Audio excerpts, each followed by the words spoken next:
অলি কয় প্রকার? কোরআন সম্মত অলিকে আর কোরআনের বিপরীতে অলিকে। কিছু কিছু আহলে হাদিসের বক্তা তো না তক্তারা বলে, কোরআন দিয়ে দেখায় যে আল্লাহ অলি ধরতে তো নিষেধ করেছে, আমি করি নাই, নওজবিল্লাহ। আসলে ওরা কোরআনের কও বোঝে না। কোরআন তফসির করা এটা জ্ঞানের ব্যাপার, এটা মেধার ব্যাপার, এটা শাব্দিক অর্থের ব্যাপার।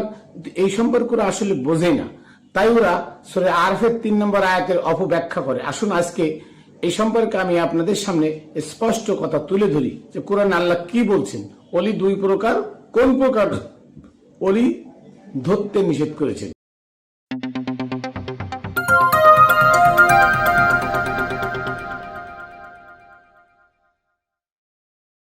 বিসমিল্লাহির রহমানির রহিম। আসসালাতু ওয়াসসালামু আলা সাইয়্যিদিল মুরসালিন, আসসালাতু ওয়াসসালামু আলা সাইয়্যিদিল আখিরিন, আসসালাতু ওয়াসসালামু আলা সাইয়্যিদিল আলামিন, আসসালাতু ওয়াসসালামু আলা সাইয়্যিদিল মুরসালিন ওয়া আলিহি আজমাইন। প্রিয় তরিকার বন্ধুরা, দেশে বাইরে যারা যেখানে আছেন, সকল ধর্মের ঊর্ধ্বে মানব জাতি, তাই আমি প্রত্যেক মানব জাতির কাছে খাতুনে জান্নাত টিভি ইউটিউব চ্যানেল ও ফেসবুক পেজের পক্ষ থেকে জানাই শুভেচ্ছা, অভিনন্দন। আমি আমার সর্বপ্রথম সালাম ও কদমবুসি প্রেরণ করি পাক পাঞ্জাতনের পাক দরবারে, সমস্ত অলিয়া উলিয়া গাউস কুতুব তাদের পাক দরবারে, পাক চরণে, এবং আমি আমার দয়াল হযরতে মানিক চাঁদ শাহ মাদ্দাজিল্লাহুল আলিয়া আমার বাবাজানের পাক কদমে। আজকে আমি আলোচনা করব আহলে হাদিসের কিছু খবিশরা আছে, ওহাবি খারিজিরা। তারা সূরা আরাফের 3 নম্বর আয়াতের অপব্যাখ্যা করে যে আল্লাহ অলি ধরতে নিষেধ করেছে, আমরা তো বলিনি। আপনারা হয়তো বক্তব্যরা শুনেছেন যে আল্লাহ অলি ধরতে নিষেধ করেছেন, আমরা তো বলিনি। অথচ আল্লাহ যেটা বলেছেন ওটা ওরা বোঝে নাই, ওরা বুঝেছে তার উল্টাটা। অলি মানে অভিভাবক। অভিভাবক 2 প্রকার, একটা হচ্ছে তাগুদের অনুসারীরা, আর একটা হচ্ছে সত্য পথের অনুসারীরা। একটা হচ্ছে এজিদের অনুসারীরা, আর একটা হচ্ছে হুসাইনের অনুসারীরা। হুসাইনের অনুসারীরা তারা হচ্ছে আল্লাহ প্রদত্ত, আর এজিদের অনুসারীরা তারা হচ্ছে ইবলিস প্রদত্ত। অতএব তাহলে অলি 2 প্রকার। অলি আরবি শব্দ, এর অর্থ হলো অভিভাবক। অভিভাবক 2 প্রকার, একটা হচ্ছে তাগুদের অনুসারী, আর একটা হচ্ছে হুসাইনের অনুসারী অথবা সত্য পথের অনুসারী, আল্লাহ প্রদত্ত বিধান অনুসারী। তাহলে এই 2 প্রকার অলি কোরআনে আছে।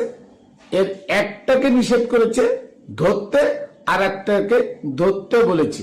একই আয়াতের মধ্যে 2টা শব্দ, দুইটা বলছে, একটা হলো ইত্তাবিউ আর একটা হচ্ছে লা তাত্তাবিউ। কিন্তু এই খবিশের দল, এই আহলে হাদিস সালাফি খারিজি কওমি জামাত, এরা এই আয়াতের ব্যাখ্যাটা আজও বোঝে না। এরা আরবি বোঝে না, তো কি বলবে? এরা আরবি বোঝে না। এরা পড়ে আছে মানব রচিত ওমরের বানানো শরিয়াত নিয়ে, যে শরিয়াত সম্পূর্ণ এজমা কিয়াস ফিকহ উসুল হাদিস দ্বারা প্রমাণিত, কোরআনে তার প্রমাণ নাই। তারা যে শরিয়াত পালন করে সম্পূর্ণ কোরআন বিরোধী। আমি এই ব্যাখ্যাগুলো একটু পরেই দেব। আগে আমি আপনার এই আয়াতটার একটু সুন্দর ব্যাখ্যা আপনাদের সামনে তুলে ধরি। যে আপনারা তো বলছেন যে অলি ধরতে আল্লাহ নিষেধ করেছেন, অথচ কোরআনে আল্লাহ কি বলছেন দেখেন। সেই সূরা আরাফের 3 নম্বর আয়াতটাই আমি বলি, দেখেন আল্লাহ বলছে ইত্তাবিউ, তোমরা আনুগত্য করো, অনুসরণ করো, তাদের দেখানো পথে চলো। ইত্তাবিউ শব্দের অর্থ তাদের দেখানো পথে চলো। কারা? মা উনজিলা ইলাইকুম মির রাব্বিকুম, তোমার রবের পক্ষ থেকে যা নাজিল করা হয়েছে, এই নাজিলকৃত বিধান অনুযায়ী যারা চলে তাদেরকে তোমরা অভিভাবক হিসেবে মানো। এই ইত্তাবিউ আনুগত্য করো কার? মা ওই বিষয়ের উনজিলা ইলাইকুম মির রাব্বিকুম, তোমার রবের পক্ষ থেকে যা অবতীর্ণ করা হয়েছে। আল্লাহর পক্ষ থেকে অবতীর্ণ করা ব্যক্তি বর্গের অনুসরণ করতে বলেছে। আল্লাহর পক্ষ থেকে ব্যক্তিবর্গ কারা? সূরা ইয়াসিনের 21 নম্বর আয়াতে আল্লাহ বলেন, ইত্তাবিউ মাল্লা ইয়াসালুকুম আজরা ওয়া হুম মুহতাদুন। ওই সমস্ত মানুষের আনুগত্য করো যারা ধর্ম প্রচারে কোনো বিনিময় নেয় না। হুম মুহতাদুন, তারা আল্লাহর পক্ষ থেকে হিদায়াত প্রাপ্ত। তাহলে আল্লাহর পক্ষ থেকে যারা হিদায়াত প্রাপ্ত তাদের অনুসরণ করতে বলেছে। সূরা লুকমানের 15 নম্বর আয়াতে বলেছে আল্লাহ, ইত্তাবিউ সাবিলা মান আনাবা ইলাইয়া। ওই সমস্ত রাস্তার অনুসরণ করো বা ওই সমস্ত দেখানো রাস্তার পথের অনুসরণ করো, মান আনাবা ইলাইয়া, যে সমস্ত মানুষ আমার নিকট ধাবিত। তার মানে আল্লাহর নিকট ধাবিত বলতে কি? যারা আল্লাহ ওয়ালাদের রাস্তা অনুসরণ করতে বলেছে। এখানে বলে নাই ইত্তাবি সাবিলা ইলা তাগুত, এটা বলে নাই। আল্লাহ বলছে যারা আমার রাস্তায় আমার নিকট ধাবিত, মানে আমার সাথে মিলে গেছে, আমার জাতের সাথে মিলে গেছে, আমার রঙে রঙিন হয়ে গেছে, যারা দুনিয়া ত্যাগ করেছে, যারা এই সমাজ এই শরিয়ত, ওমরের বানানো শরিয়ত ত্যাগ করে নির্জনে নিভৃতে গিয়ে আমার প্রেমে পড়ে আমার পাগল হয়ে আছে, তাদের দেখানো পথে চলো। এখানে বলেছে এই কথা, ইত্তাবি মা উনজিলা ইলাইকুম মির রাব্বিকুম, ইত্তাবিউ, তোমরা আনুগত্য করো আল্লাহর পক্ষ থেকে তোমাদের নিকট যা অবতীর্ণ হয়েছে। তবে আল্লাহর পক্ষ থেকে কি? রসুল কি আল্লাহর পক্ষ থেকে আসে না? আল্লাহ তো তাই বললো দুটি আয়াতে, সূরা ইয়াসিন এবং সূরা লুকমানে তো তাই বললো, যারা আল্লাহর পক্ষ থেকে দায়িত্ব প্রাপ্ত, যারা আল্লাহর সাথে মিশে গেছে, তাদের দেখানো পথে চলতে বলছে। তাহলে বোঝা গেল যে আল্লাহ বলছে ওই সমস্ত অভিভাবককে গ্রহণ করো ওলি হিসাবে, অভিভাবক হিসেবে, যারা আল্লাহর পক্ষ থেকে দায়িত্ব প্রাপ্ত, যারা আল্লাহর পক্ষ থেকে পরিচালিত, যারা আল্লাহর পক্ষ থেকে আবির্ভূত। আর কি বলছে? ওয়ালা তাত্তাবিউ মিন দুনিহি আউলিয়া। এই মিন দুনিহি শব্দের অর্থটা এরাই বোঝে না। এই মিন দুনিহি মানে হচ্ছে আল্লাহর পক্ষ থেকে যারা আবির্ভূত নন, আল্লাহর পক্ষ থেকে যারা মানে নাজেলকৃত নন, আল্লাহর পক্ষ থেকে যারা কলিলাম মা তাযাক্কারুন। আমি জানি, আল্লাহ বললে আমি জানি তোমাদের মধ্যে সামান্য মানুষ ব্যতীত আর কেউ বিশ্বাস করবে না। এটা তোমাদের মধ্যে সামান্য লোক ছাড়া আর কেউ বিশ্বাস করবে না। তার মানে এবারে আসুন যে সামান্য লোক ছাড়া আর কেউ বিশ্বাস করবে না। আমার নবীর ওফাতের পরে, আমার নবীর ওফাতের 51 বছর পরে কারবালার ট্র্যাজেডি ঘটে। এই কারবালার ট্র্যাজেডি যারা আমার নবীর কাছে হাত দিয়ে বায়াত হয়ে সাহাবী হয়েছিল, যারা আমার নবীর পরে আবির্ভূত, নবীর পরে নাজেলকৃত বিধানের হাফেজ ছিল 7000, সাহাবী ছিল 9000। তাহলে এই সাহাবীরা, এই হাফেজরা, তারা জানতো না যে নবীর মানে দহিত্র কে? ইমাম হুসাইন। ইমাম হুসাইন ছিল সৎপথে আর এজিদ ছিল দুনিয়া নিয়ে তাগুদের পথে। তাহলে এজিদের হয়ে ইমাম হুসাইনের মাথা কাটলো যারা। এখন এখানে তো অলি দুই প্রকার। ইমাম হুসাইন ছিলেন আল্লাহ প্রদত্ত অলি, আর তাগুতের পথে ছিল এজিদ। এজিদও তাদের অভিভাবক, যারা এজিদের সৈন্য যারা ছিল তাদের অভিভাবক কে ছিল? এজিদ। আর এজিদের হুকুমে তারা ইমাম হুসাইনের মাথা কেটেছে। তার মানে মিথ্যার হুকুমে সত্যকে পদদলিত করা হয়েছে। তাহলে অভিভাবক এখানে দুইজন, ইমাম হুসাইন একজন অভিভাবক আর এজিদ একজন অভিভাবক। তাহলে ইমাম হুসাইন আউলিয়া অলি আর এজিদও অলি।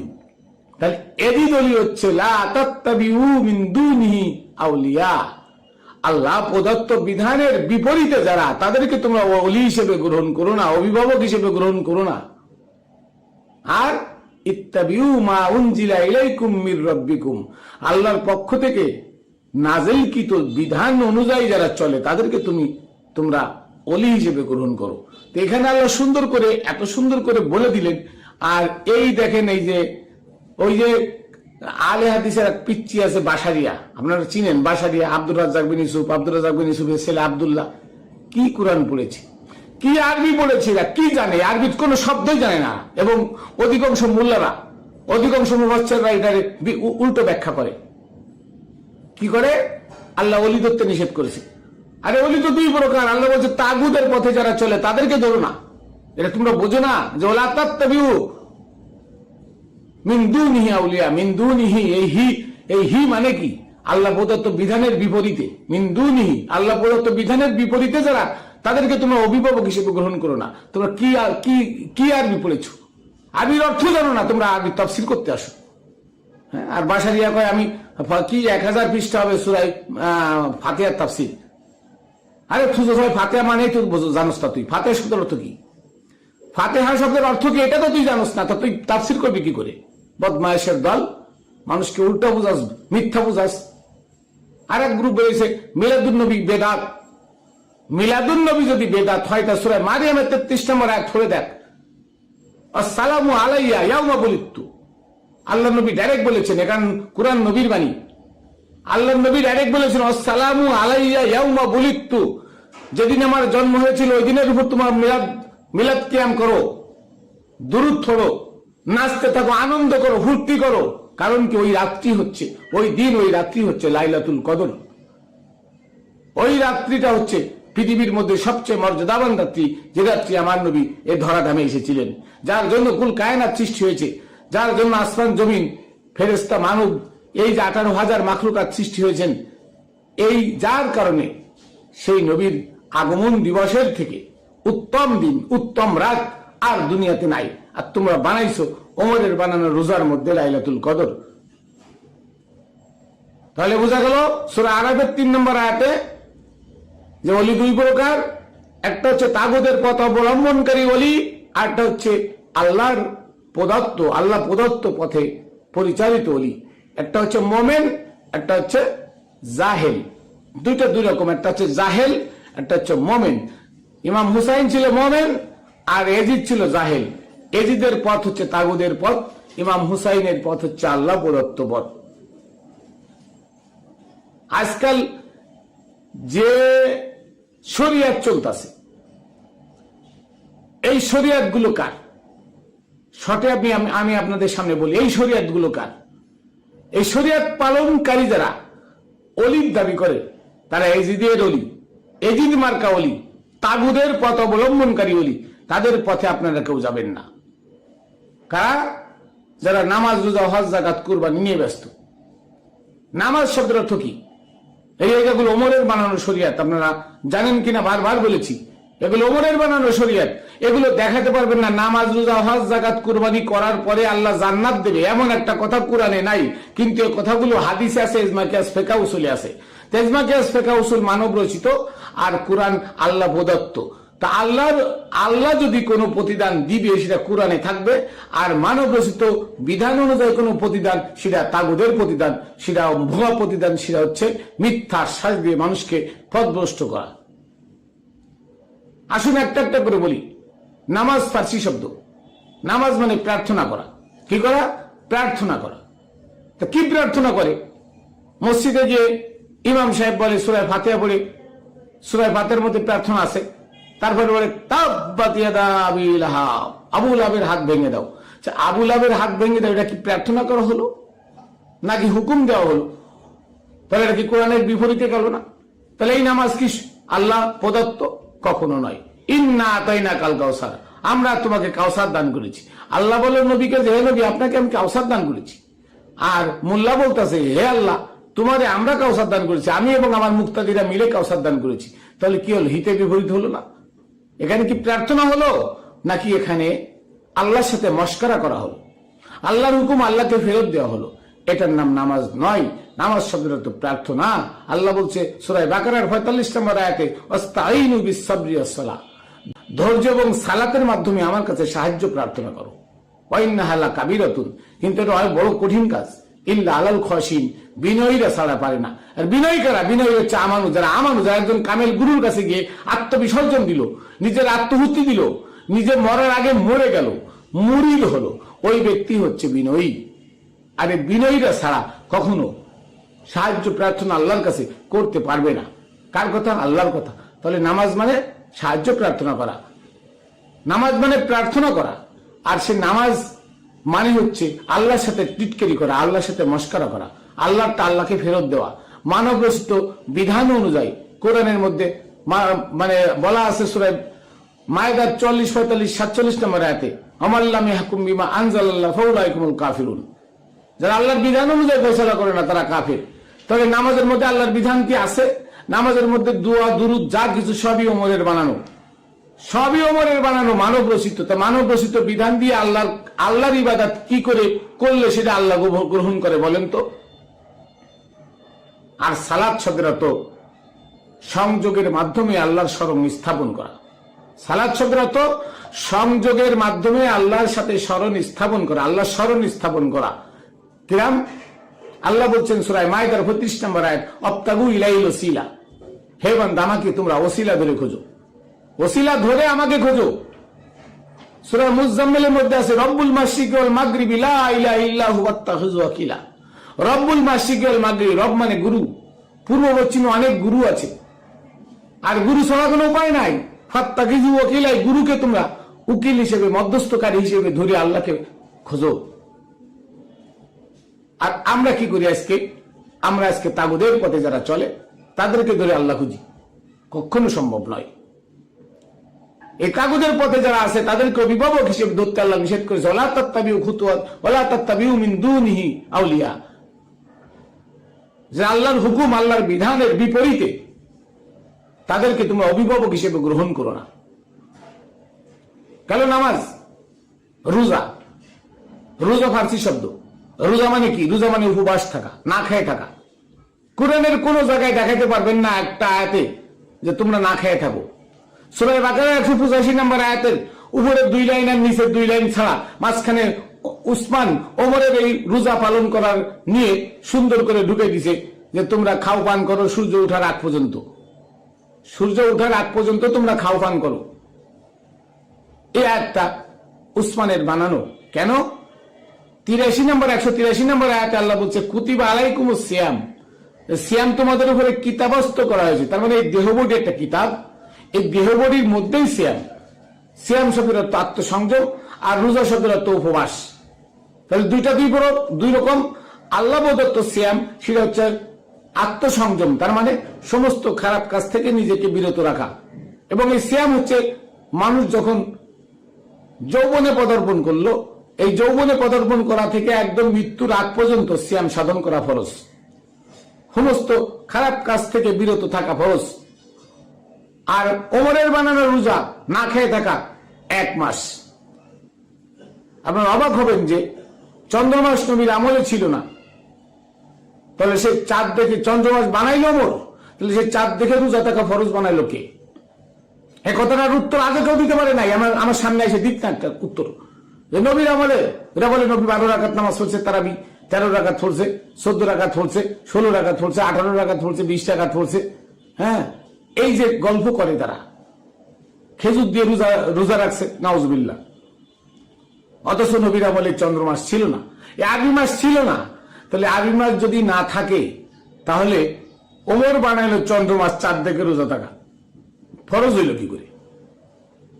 চাঁদ দেখে রোজা থাকা ফরজ কি করে হইল? আমার একটু আপনারা বলেন। নবীর আমলে ছিল না হিজরি মাস মানে চন্দ্রমাস। তাহলে সিয়াম শব্দের অর্থ হচ্ছে আত্মসংযম, সমস্ত খারাপ কাজ থেকে নিজেকে বিরত রাখার নাম হলো সিয়াম। আর রোজা মানে না খেয়ে থাকা, ভোরবেলায় জনমের খায়ে, দুপুরবেলায় না খেয়ে, সন্ধ্যাবেলায় আবার খাইলাম, এটার নাম রোজা। কুরবানি, কুরবানি মানে আত্মহুতি দেওয়া।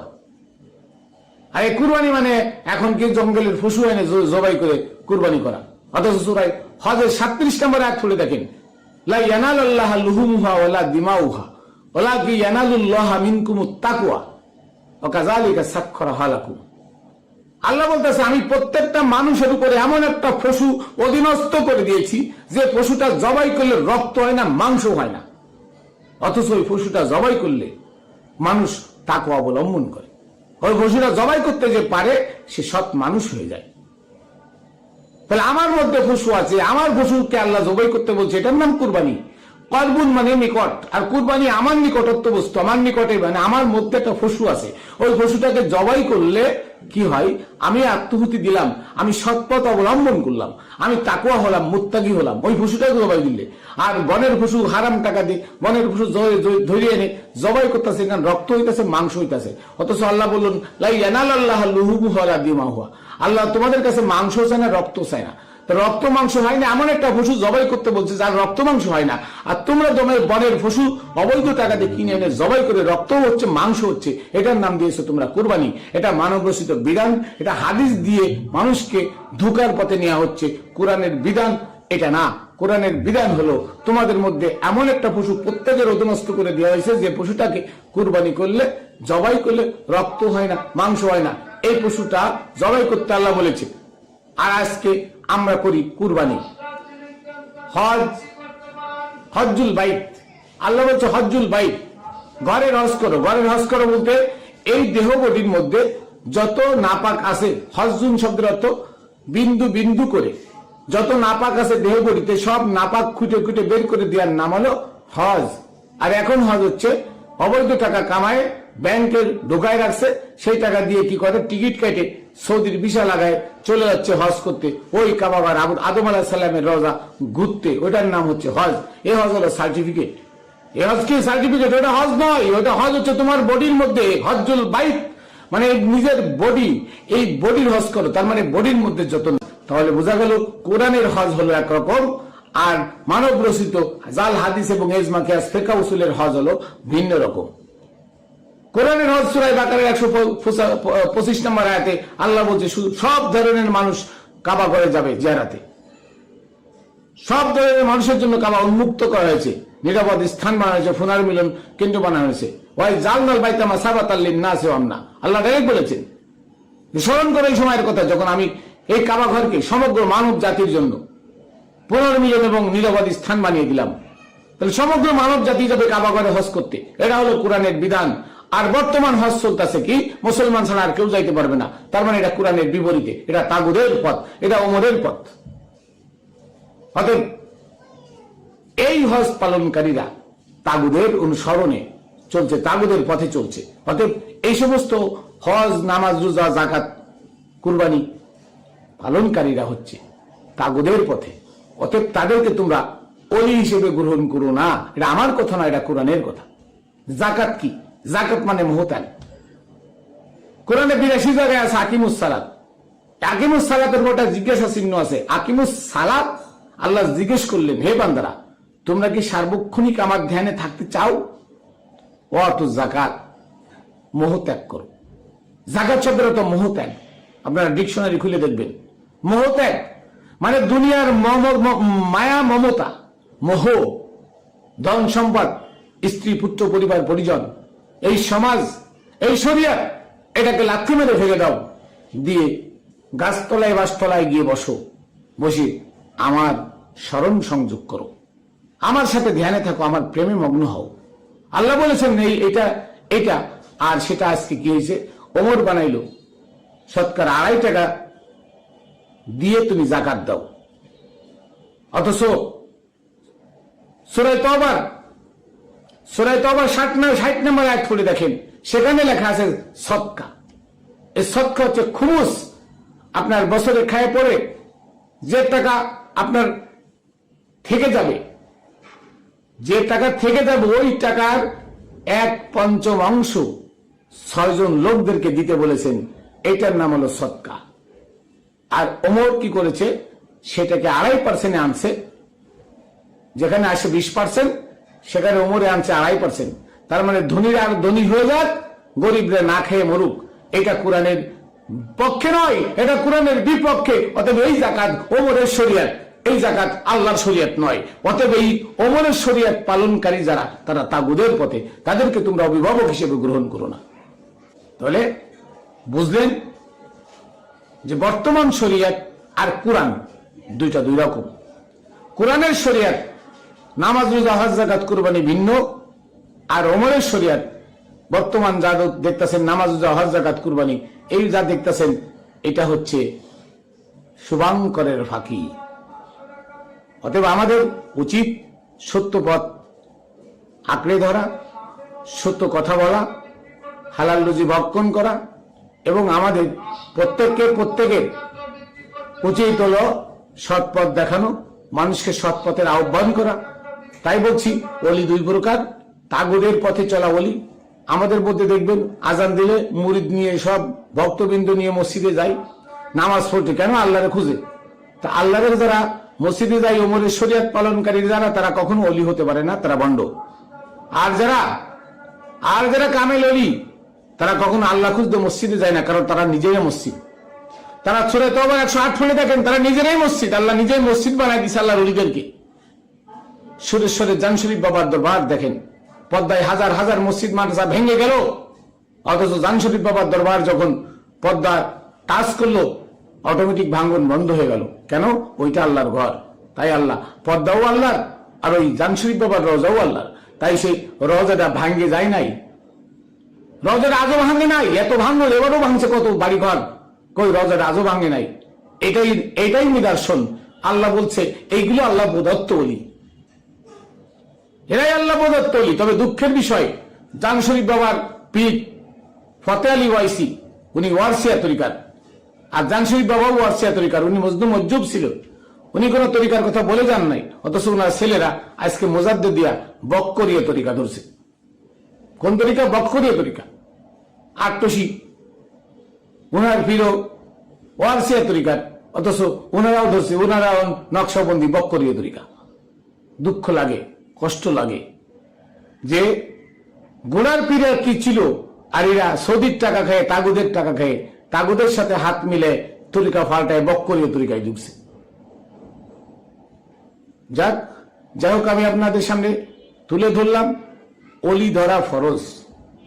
অলি ধরা কি ফরজ? সত্য পথ পাইতে হলে আল্লাহ প্রদত্ত অলি যারা, তাদের কাছে গিয়ে নিজেকে বিক্রয় করে দেন, তাহলে আপনি ইহকাল পরকাল মুক্তি পাবেন। অন্যথায় আপনার মৃত্যু হবে কুফরির সাথে। তো আমি আপনার পরবর্তীতে ভিডিও আনবো যে সহজভাবে জান্নাতের লোভে তো মসজিদে যান, আর আল্লাহ জান্নাতের জন্য কি বলেছেন, সহজভাবে জান্নাত পেতে হলে কি করতে হবে, এই বিষয়ে আমি আমার আগামীকালকে একটা ভিডিও বানাবো। এই বিষয়ে আপনাদের জন্য, আপনাদের অবগতির জন্য আমি সর্বক্ষণ সত্য কথাটা তুলে ধরি, সত্যটা বলি কোরআন থেকে। অন্য কোন হাদিস, ইজমা, কিয়াস, ফিকহ, উসুল মানি না, কারণ মানব রচিত বিধান। যাই হোক, আমার জন্য দোয়া করবেন। আমি আমার শেষ সালাম কদম বুসি প্রেরণ করি পাক পাঞ্জাতনের পাক দরবারে, সমস্ত আউলিয়া উলিয়া গাউস কুতুবের পাক দরবারে, বাবা শাহ আলীর পাক দরবারে, বাবা শাহজালাল শাহপুরান, সৈয়দ নাসিরউদ্দিন সিফা সালার আলাইহিস সালাতু ওয়াস সালামের পাক দরবারে, বাবা খানজাহান আলী উনার পাক দরবারে, এবং আমি আমার দাদা হুজুর মুতালেব শাহ রহমতুল্লাহ আলাইহির পাক দরবারে, আমার গুরু হযরতে মানিক চাঁদ শাহ মাদ্দাজিল্লুহুল আলিয়া, আমার বাবাজানের পাক চরণে রেখে এখানে শেষ করছি। জয় গুরু।